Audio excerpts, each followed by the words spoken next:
జనవరి 8 దేవుని వాక్య ధ్యానం. నేను మీకు క్షేమము కలగజేసేదను. లేవికాండం 26:6. మన ప్రభువైన యేసుక్రీస్తు నామములో మీ అందరికీ ఈ ఉదయము శుభములు తెలియజేస్తూ ఉన్నాను. పిల్లరా, దేవుని మహాకృప మనలందరినీ ఆవరించి దేవునిలో మనము స్థిరపరచబడడానికి ఆయన మనకిచ్చిన ఈ మంచి సమయాన్ని బట్టి, దినాన్ని బట్టి నేను ప్రభువుకి కృతజ్ఞతాస్తుతులు చెల్లిస్తూ ఉన్నాను. ప్రియ విశ్వాసులారా, దేవుడు మనలను క్షేమంగా ఉంచడానికే ఎప్పుడు ఇష్టపడుతున్నాడు. మీరందరూ కూడా క్షేమంగా ఉన్నారని నేను భావిస్తూ ఉన్నాను. ప్రియులారా, ప్రభు ఇచ్చే క్షేమము ఎంతో గొప్పది తెలుసా. 2025 అంతా కాపాడి 2026లో వారం రోజులు గడిచి ఇదిగో 8వ తారీఖులోనికి మనల్ని నడిపించాడు. ఇదే గొప్ప క్షేమం. చాలామంది క్షేమము అని అంటే మనం ఉన్నతంగా ఉండడం అని ఆలోచిస్తూ ఉంటారు. కానీ నీవు ఊపిరితో ఉన్నావంటే అది క్షేమము, ఆరోగ్యంగా ఉన్నావంటే క్షేమము, సంతోషంగా ఉన్నావంటే క్షేమము. క్షేమము అనే మాటలో అర్థం ఏంటి తెలుసా? నీవు చాలా సంతోషంగా నీకు ఇవ్వబడిన జీవితాన్ని నువ్వు అనుభవించటం, అదే క్షేమం. మనకి ఇవ్వబడిన సమయాన్ని మనం అనుభవించగలగాలి. చాలామంది ధనాన్ని అనుభవించాలనుకుంటారు, చాలామంది ఇంకా ఏదేదో కావాలని ఆశపడతారు. కానీ దేవుడు నీకిచ్చిన ఆయుష్ను, ఆయన నీకిచ్చిన ఆయుష్ను పరిపూర్ణంగా నువ్వు అనుభవించగలగాలి. ఆరోగ్యంగా దాన్ని మనము గడపగలగాలి. అదే క్షేమము. అలాంటి క్షేమము నీకు ఇవ్వబడుతుంది. అయితే వాక్యము చెబుతున్న మాట ఏంటి తెలుసా? క్షేమము కలిగి మనం జీవించాలని అంటే మన జీవితంలో దేవుణ్ణి కలిగి మనం ముందుకు వెళ్ళాలి.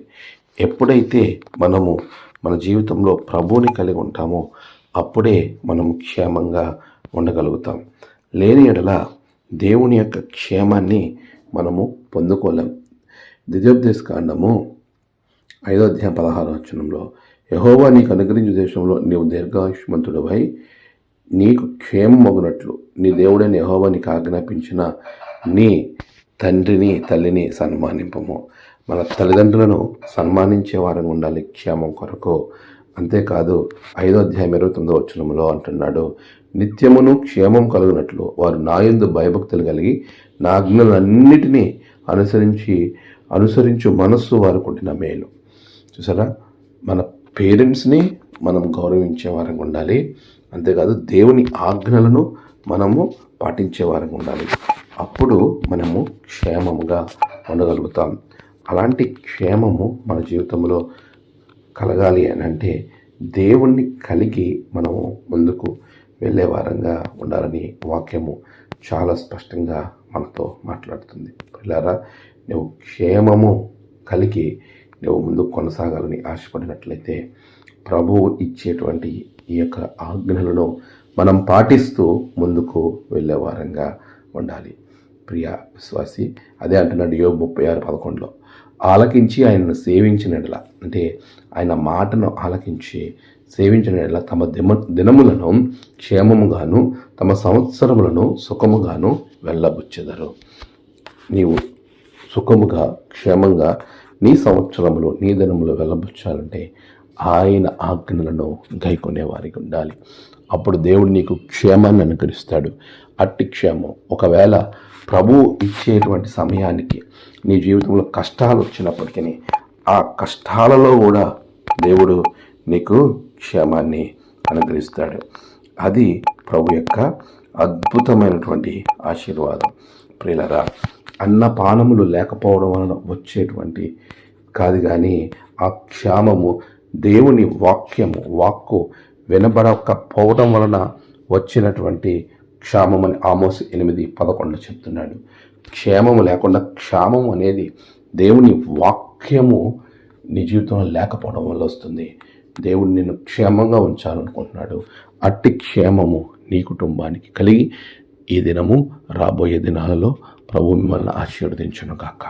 ఆమేన్. ప్రార్థన. సర్వోన్నతుడ గొప్ప దేవ, ఆశ్చర్యకరుడా నీకు వందనాలు. బిడ్డలను క్షేమంగా ఉంచండి. వారి ప్రయాణాలలో, వారి పనులలో, తలపెట్టిన కార్యాలలో అన్నిటిలో క్షేమాన్ని దయచేయండి. మీరే మహిమ పొందండి. ఈ దినము వారు చేస్తున్న ప్రయాణాలు, పనులు, తలపెట్టిన కార్యాలు అన్నిటిలో గొప్ప జయము బిడ్డలకు దయచేయండి. నేడు జన్మదినము, వివాహదినము, ఆయా విశేష దినములు జరుపుకున్న బిడ్డలను బహుగా దీవించండి. తమ ప్రియులను కోల్పోయిన వారి కుటుంబాలలో నెమ్మది, ఆదరణ అనుగ్రహించండి.